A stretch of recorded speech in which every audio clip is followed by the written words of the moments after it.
Assalamualaikum warahmatullahi wabarakatuh, sahabat-sahabat Dialektik TV dimanapun Anda berada. Tadi kita habis berziarah ke makam Pangeran Syarif Daetullah Datuk Banjir di Lubang Buaya. Nah, ini menarik. Ketika kita berziarah, awalnya kita bingung nih, tempatnya kok sepi sekali kan. Nah, ketika kita masuk, ternyata pintu gerbangnya masih dikunci. Akhirnya kita kontak nomor telepon dari juru kunci makam tersebut dan akhirnya dibukakan. Dan alhamdulillah kita berhasil berziarah ke tokoh penyebar agama Islam di Lubang Buaya, Pondok Gede, Jakarta Timur. Mungkin itu saja, lebih lengkapnya saksikan video ini.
Tadi pas ketika kita masuk ke dalam makam untuk berziarah, itu makam tersebut ada tempat tidur di atasnya. Jadi bawahnya makam, di atasnya ada tempat tidur yang warna putih ya, kainnya berwarna putih, ada sapu lidi di situ. Nah, itu sapu lidi itu untuk membersihkan sebenarnya fungsinya. Juga ada dua guci kiri kanan. Nah, sampai sekarang saya juga tidak tahu kenapa ada kasur di situ, tapi katanya kasur tersebut tidak boleh dipindahkan dan tidak ada yang berani memindahkan kasur tersebut. Dan juga ada ini yang menarik, itu ada kereta ya, kereta kencana kalau saya bilang itu, untuk seperti buat orang-orang kerajaan yang biasa lewat. Nah, ada di situ. Jadi konon ceritanya ya, sebelum listrik masuk di Lubang Buaya itu sering muncul rombongan Ratu Pantai Selatan itu menuju ke makam tersebut. Itu berdasarkan cerita-cerita dari warga-warga Lubang Buaya yang sudah lama di sana. Dan saya juga tidak tahu apa ada hubungan antara kereta kencana yang ada di makam tersebut dengan Ibu Ratu Pantai Selatan. Nah, untuk lebih lengkapnya kita saksikan videonya. Sahabat-sahabat Dialektik TV, sekarang saya ada di makam keramat Pangeran Syarif Datuk Banjir, tepatnya di Desa Lubang Buaya, Jakarta Timur. Nah, ini keramat ini sudah ratusan tahun, bisa dilihat sekarang keberadaannya.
baca Al-Fatihah, doa itu ada bunyi kelepak gitu, seperti ada burung seperti di belakang situ. Tapi pas saya lihat ternyata kosong. Saya tidak tahu ada apa itu di balik makam tersebut. Sepertinya ada yang bergerak, mengelepak-kelepakkan, entah itu buntut atau apa, saya nggak tahu. Tapi ya kita khusnuzon saja lah. Dan alhamdulillah tidak terjadi apa-apa. Dan juga ada pohon besar di situ yang besar, akarnya sampai di bawah di depan makam.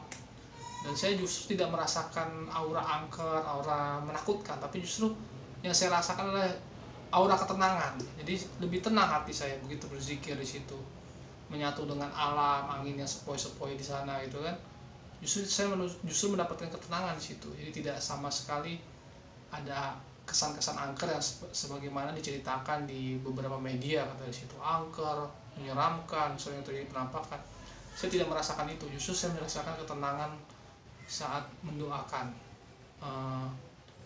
Pangeran Syarif Hidayatullah Datuk Banjir tersebut. Ya, Pangeran Syarif Datuk Banjir ini adalah penyebar agama Islam di Lubang Buaya. Jadi yang memberi nama Lubang Buaya itu adalah Pangeran Syarif Datuk Banjir. Berdasarkan babat dari Lubang Buaya diceritakan bahwa Pangeran Syarif ini sedang menaiki getek, lalu getek tersebut terhenti dan beliau masuk melihat ada lubang, yang lubang itu ada buayanya, sarang buaya. Nah, akhirnya beliau turun dari getek dan memberi nama daerah tersebut menjadi Lubang Buaya. Dan konon kabarnya, di cerita dari warga-warga yang ada di sana, di Kali Sunter yang ada di dekat makam di daerah Lubang Buaya itu sering muncul buaya putih. Dan buaya putih ini kalau muncul biasanya terjadi peristiwa-peristiwa yang akan menggemparkan lah di Jakarta ini. Seperti misalnya pernah peristiwa gerakan 30 SPKI itu kan, ada pembantaian 7 jenderal itu yang dilakukan di Lubang Buaya, itu juga sebelumnya muncul buaya putih. Nah, Pangeran Syarif Hidayatullah Datuk Banjir ini juga menarik. Kenapa namanya Datuk Banjir? Karena dulu ketika penjajah Belanda ingin masuk ke kampung Lubang Buaya, itu melihat lautan. Jadi melihat lautan sehingga mereka itu berenang-renang di jalanan itu ya, di tanah itu berenang-renang karena merasa mereka itu ada di tengah laut. Nah, itu akhirnya diberi nama Datuk Banjir karena orang melihat seperti melihat banjir. Jadi ada karomahnya seperti itulah. Jadi ketika penjajah ingin masuk Lubang Buaya itu akan mengalami banjir tersebut. Dan juga banyak peziarah-peziarah yang ketika datang ke sana tidak sopan atau segala macam, itu seperti melihat situasi itu banjir juga. Nah, itu yang banyak cerita-cerita seperti itu. Tapi alhamdulillah saya tadi berziarah tidak merasakan apa-apa, tidak merasakan yang aneh-aneh, justru merasakan hawa ketenangan. Memang kalau kita berziarah ke makam seorang waliullah itu harus punya adab, harus dengan niat yang bersih. Insya Allah kita akan disambut dengan wali tersebut, akan mendapatkan keberkahan dan karomah dari wali Allah tersebut, tentunya dengan izin Allah Subhanahu wa Ta'ala. Ya, mungkin itu saja sahabat-sahabat Dialektik TV. Sampai jumpa di ziarah-ziarah kita berikutnya. Jangan lupa like, share, comment, and subscribe YouTube Dialektik TV. Wallahul muwaffiq ila aqwamit thoriq. Wassalamualaikum warahmatullahi wabarakatuh.